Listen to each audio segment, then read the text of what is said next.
Di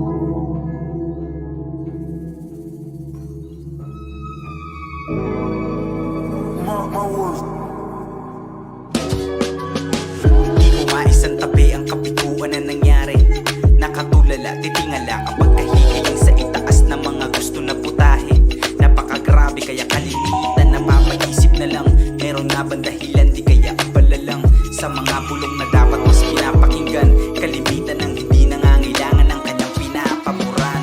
Totoo, mukha nga ba talaga? Totoo, baka haka-haka ng iba, haka-haka mas pinakinggan ng ilan. Meron nga raw himala na saksihan pa ng ilan. Kaya tanong ko lang, mukha nga ba talaga? Totoo, baka haka-haka ng iba, haka-haka mas pinakinggan ng ilan. Meron nga raw himala na saksihan pa ng ilan.